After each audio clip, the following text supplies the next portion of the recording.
Hello students, आज हम लोग डीबीएमएस फुल कोर्स का टॉपिक डीबीएमएस कंपोनेंट जो उसके एक्टर्स होते हैं उसके बारे में पढ़ेंगे। तो चलिए पढ़ते हैं। Uh DBMS environment consist of 5 main components and they are listed below. Hardware, software, data, user, procedure. जो डीबीएमएस के अंतर्गत जो काम करने वाले लोग होते हैं, एक्टर्स होते हैं, वो कौन कौन होते हैं? Hardware, software, data, user, procedure. अब हम लोग जानते हैं कि हार्डवेयर क्या होता है। The hardware of a DBMS consists of two components, namely processor and main memory. Second, secondary storage device. The processor and the मतलब main memory are required to support the execution of DBMS. इसका मतलब ये हुआ कि जो processor और main memory होता है उसका काम होता है, सपोर्ट करता है DBMS को काम करने में, कोई भी फाइल को अच्छे तरीके से काम करने में। The secondary और external auxiliary storage device like hard disk और CDs they are used to store data। और secondary storage device का काम क्या होता है? वो storage devices होते हैं like hard disk और CD, उन लोग का काम क्या होता है? स्टोर करना डेटा को। इसके बाद हम लोग पढ़ते हैं डीबीएमएस कंपोनेंट के सेकेंड एक्टर सॉफ्टवेयर के बारे में। अब जानते हैं हम लोग कि सॉफ्टवेयर होता क्या है। Software is the basic interface or layer between the physical database, the data is actually stored, and the user of the system. It is most commonly known as database management system. वो क्या होता है? Software एक बीच का layer होता है, उसका क्या, किसके बीच? फिजिकल डेटाबेस जो डेटा स्टोर होता है और यूज़र के बीच कौन होता है? सॉफ्टवेयर। ठीक है, उस सॉफ्टवेयर को हम लोग डेटाबेस मैनेजमेंट सिस्टम भी कह सकते हैं। उसका काम क्या होता है देखते हैं।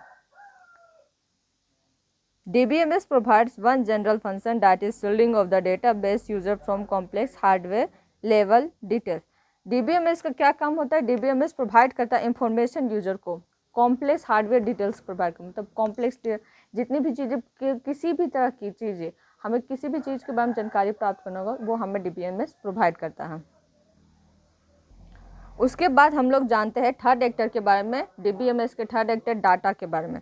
Data acts as a bridge between the machine component and the user component.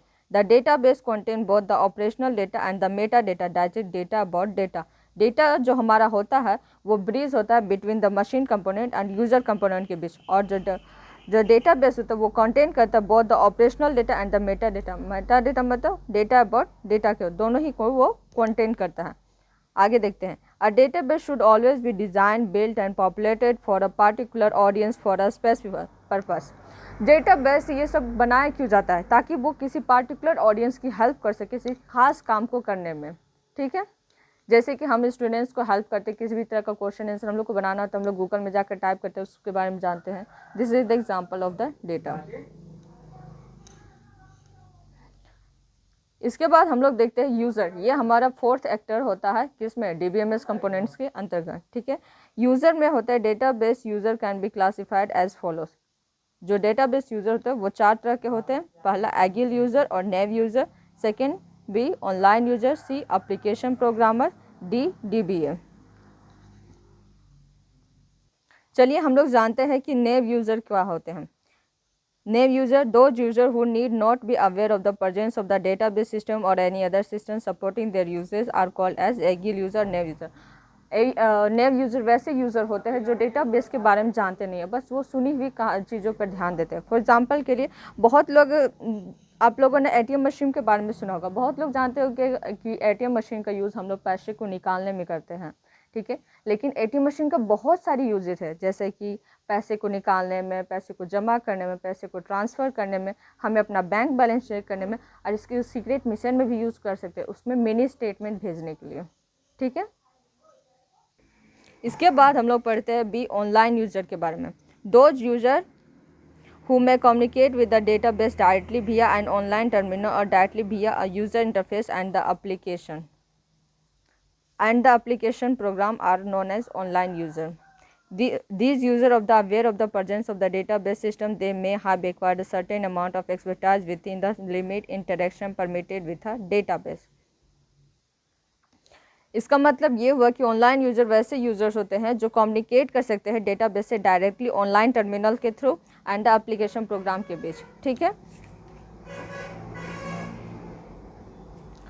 लेकिन उन लोगों को ये क्या होते हैं ऑनलाइन यूजर, वो एप्लीकेशन मतलब डेटाबेस सिस्टम के बारे में जानते हैं। और वो कैसे जानते हैं, क्योंकि उन्होंने उसके बारे में कुछ एक्सपीरियंस क्रिएट किए रहते हैं, मतलब कर चुके होते हैं उसमें। ठीक है, एग्जांपल के लिए हम लोग स्पॉटिफाई लेते हैं। ठीक है, वो क्या होता है, हम बस स्पॉटिफाई में बोलते हैं कि स्पॉटिफाई हमारे लिए एक गाना बजा दो सारे जहाँ से अच्छा, तो स्पॉटिफाई तुरंत वो गाना बजा देता है। जैसे कि नेटफ्लिक्स में हम लोग कोई मूवी करते हैं तो हमें तुरंत मूवी दिखाता है। ये सब एग्जाम्पल हो गया हमारे ऑनलाइन यूज़र्स का। उसके बाद हम लोग थर्ड यूजर एप्लीकेशन प्रोग्रामर के बारे में जानते हैं। Those programmer who write database application program in some programming language are known as application programmer और प्रोफेशनल प्रोग्रामर।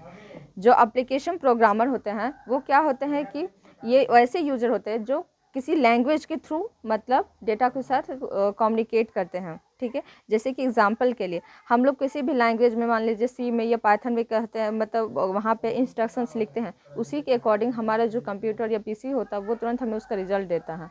ठीक है, तो ये हमारा एप्लीकेशन प्रोग्रामर का एग्जाम्पल हो गया। डेटाबेस एडमिनिस्ट्रेटर, ये हमारा फोर्थ यूजर है। The database administrator or DBA is a person or a group in charge for implementing the database system within an organization. He is the highest salary paid person. जो database administrator होता है ये हमारा fourth user है।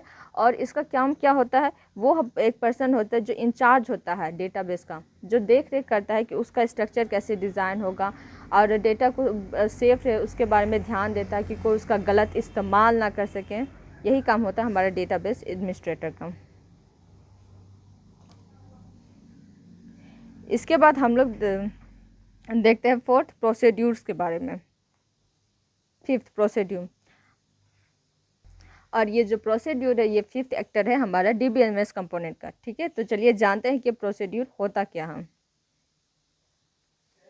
They refer to the instruction and the rules that govern the design and the use of the database. इसका मतलब ये होता है कि प्रोसीड्यूर इंस्ट्रक्शन या रूल्स होते हैं जिसका यूज किया जाता है डिज़ाइन या यूज करने के लिए डेटाबेस को। ठीक है, The user of the system and the staff that manage the database require documented procedure on how to use or run the system. जो भी यूज़र्स या स्टाफ जो डेटाबेस सिस्टम में काम करते हैं उन्हें किसी तरह का प्रोसीड्यूर जानना जरूरी है, कि इसलिए अपने काम को अच्छी तरह से करने के लिए और रन करने के लिए सिस्टम को। ठीक है, और यहाँ पे कुछ दिए गए हैं इंस्ट्रक्शन जो हमें फॉलो करने पड़ते हैं उन लोगों को जो इसमें काम करते हैं डीबीएमएस के अंतर्गत। First log on to the DBMS, log करना पड़ता है फर्स्ट उन्हें। Second, use a particular DBMS facility और एप्लीकेशन प्रोग्राम, उसके बाद हमें पार्टिकुलर डीबीएमएस फैसिलिटी यूज़ करना पड़ता है एप्लीकेशन प्रोग्राम। उसके बाद start and stop the DBMS. Fourth point, make backup copies of the DBS, उसके बाद फोर्थ में उन्हें अपना बैकअप कॉपीज़ बनाना पड़ता है डेटाबेस का। 5, हैंडल हार्डवेयर और software failure, it include procedure on how to identify the failed components और how to fix the failed component and how to recover the database.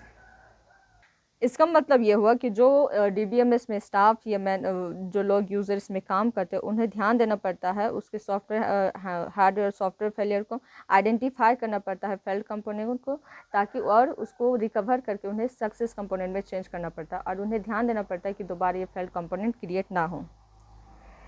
6, change the structure of a table, reorganize the database across the multiple disk, improve performance और achieve data to secondary storage। 6 point बोलता है कि वो change करते हैं structure of table को और reorganise करते हैं डेटाबेस को, ताकि वो डेटा का होता है स्ट्रक्चर वो इम्प्रूव कर सकते हैं और हम लोग सेकेंडरी स्टोरेज डेटा से हम लोग आसानी से डेटा को एसेस कर सकते हैं, प्राप्त कर सकते हैं और उसका यूज कर सकते हैं अच्छे तरीके से।